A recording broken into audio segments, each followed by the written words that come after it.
Who do you turn to for your health and nutrition advice? As somebody that's knee deep in this every single day, I have a few people that I follow very, very closely. And one of them is Dr. Jonny Bowden. Jonny is a straight shooter. I love the tone and the voice that he has. He is so passionate about his view on holistic health. And recently he caught my attention with an email that he sent out called the Vitamin D Disgrace, and why he feels like this is one of the big missing links in our immunity. I reached out to Jonny, who I've had on the show before, and he agreed to come back on and talk about this, and also his latest book, The Great Cholesterol Myth. Jonny is a board certified nutritionist. He's a PhD, a CNS. He's the author of 15 books, including The 150 Healthiest Foods on Earth, Living Low Carb, and the recently revised and expanded The Great Cholesterol Myth. He's the creator of the best-selling internet weight loss program, Metabolic Factor, and also appeared in the documentary Fat Fiction, narrated by our mutual friend, Dr. Mark Hyman, who I worked with on the Daniel Plan. He is a no-nonsense guy. He's been on Dr. Oz, The Doctors, ABC, basically every morning show in America. And he's a sought-after speaker because he really understands the science as a doctor and fuses that in a way that brings it to life for us as consumers. You'll love his analogies, I think, as much as I do. He just brings these ideas to life in such a visual way.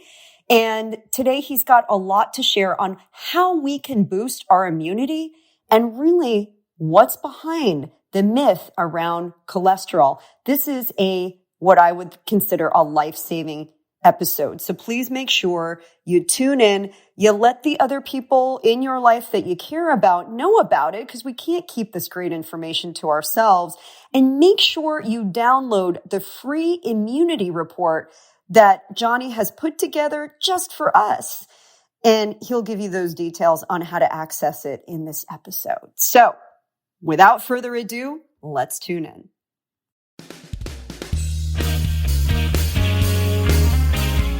Hi, I'm Maria, otherwise known as the Fit Foodie. I'm a chef, holistic nutritionist, author, inventor, and mom. And I want to welcome you to my podcast. It's called Recipes for Your Best Life. And with every episode, I'm peeling back the onion on fitness, nutrition, health, wellness, and family.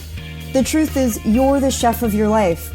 And for every important pillar, there's a great recipe worth sharing. So every week, we'll explore them together. Think of it as food for thought that you can really sink your teeth into. So join me, and let's squeeze the joy out of this life, because you only get one. Can I get a fork, yeah?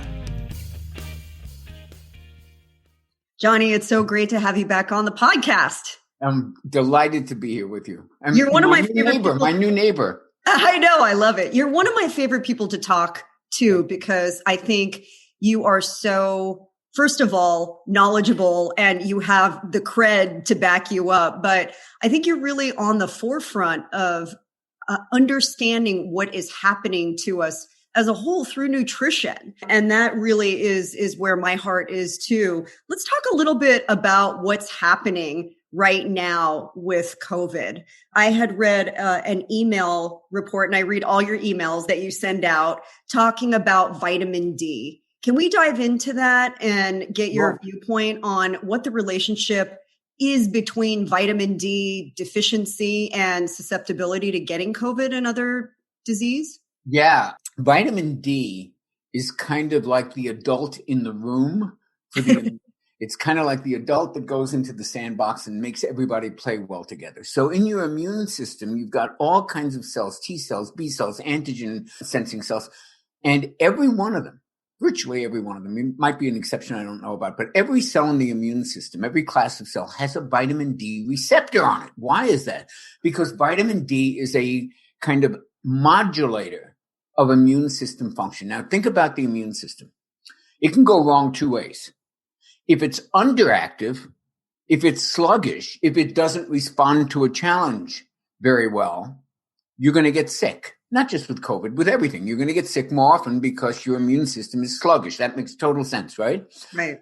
If it's too active, you've got a whole host of autoimmune diseases just waiting to be triggered, right? You don't want your immune system grabbing the guns and shooting at every stranger, because some of those strangers are friendly, right? So you want an immune system that's balanced. It's not too active, because then you're looking at an autoimmune disease, and it's certainly not too sluggish. Vitamin D is kind of the modulator. It comes in and says, play nice, everybody. You guys, you're too active. Calm down. You guys, you got to wake up and start to get more active.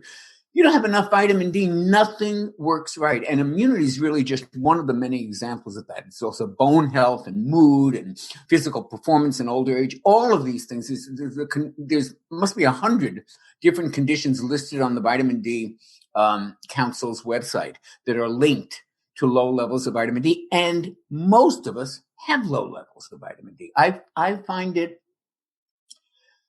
mind-blowing that our public health officials, while talking about distancing and washing the hands and all of these good, smart practices, are not screaming from the podium that they have that every human being in America should be taking vitamin D every single day.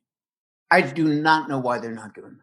I'm in the same camp as you, wondering why we're not addressing nutrition. Are like literally malnutrition and the relationship between that and getting sick.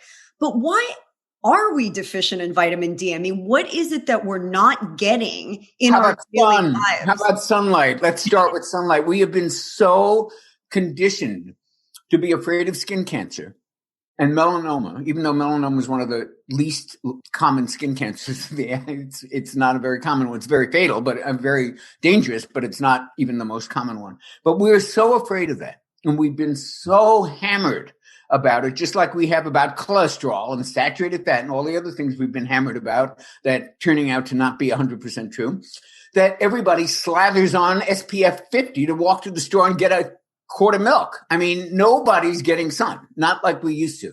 Then you have other things. You have pockets of areas where there isn't that much sun. You have African Americans who are more at risk for vitamin D deficiency.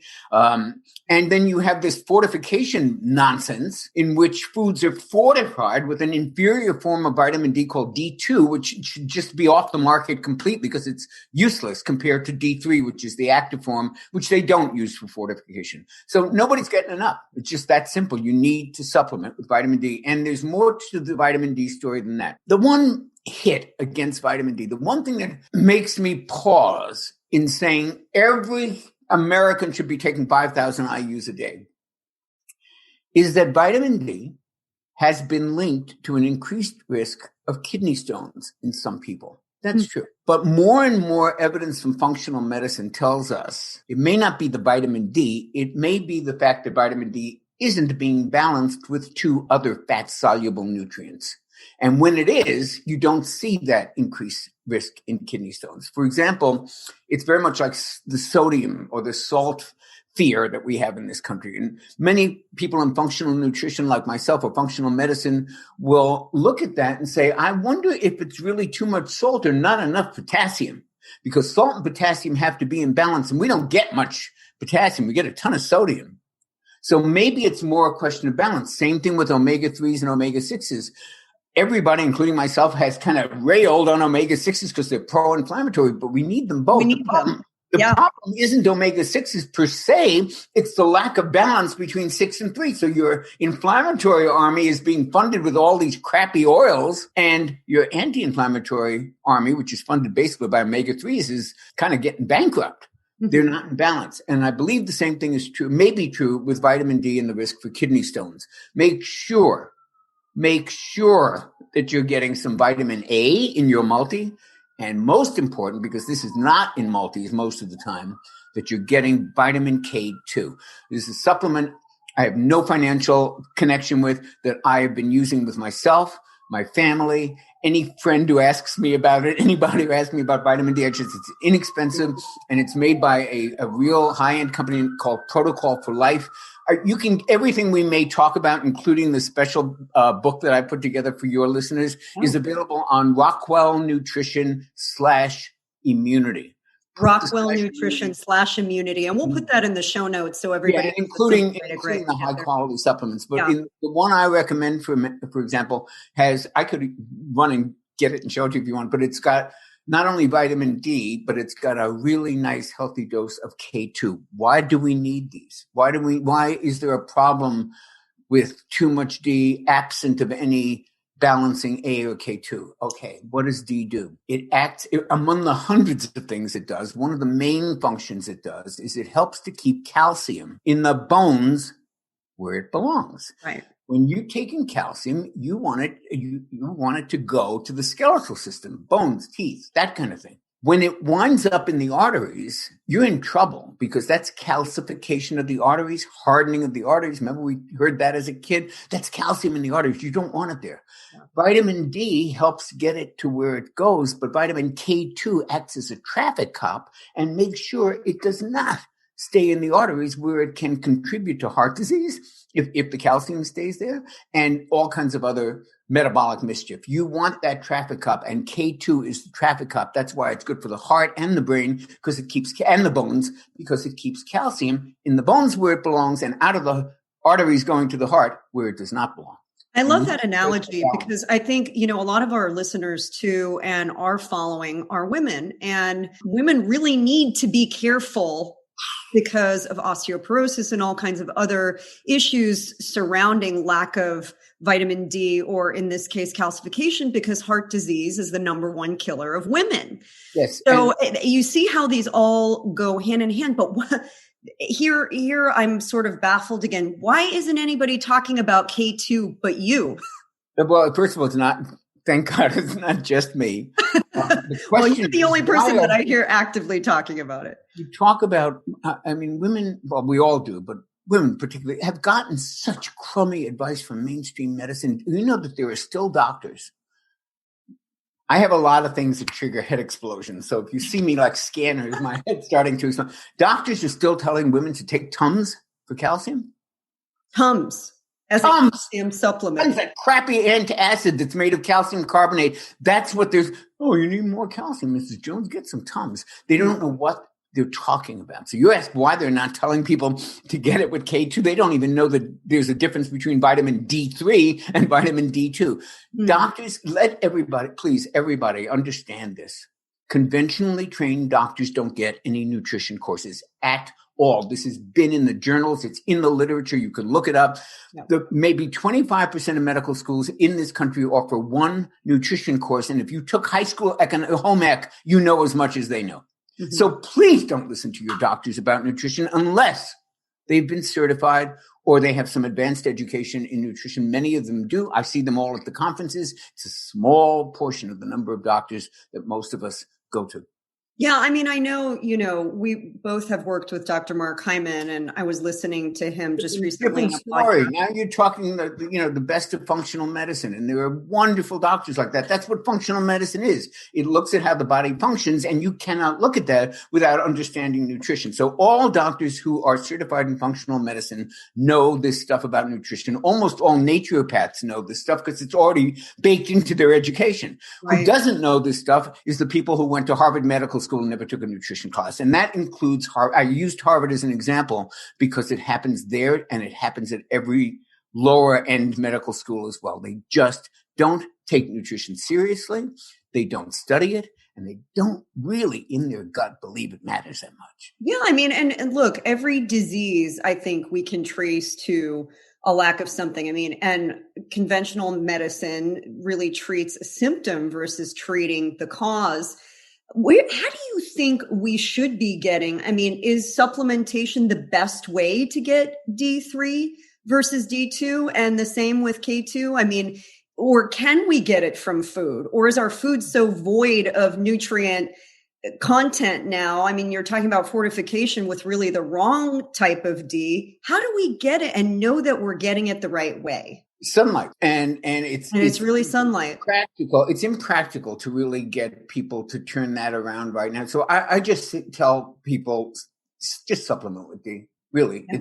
And I just a very fast shout out for the difference in quality between supplements that you buy in big box stores and doctor brands. I call them doctor brands because they're the ones we use. And they're usually only available through dispensaries or professional things like that. Really, it makes such a huge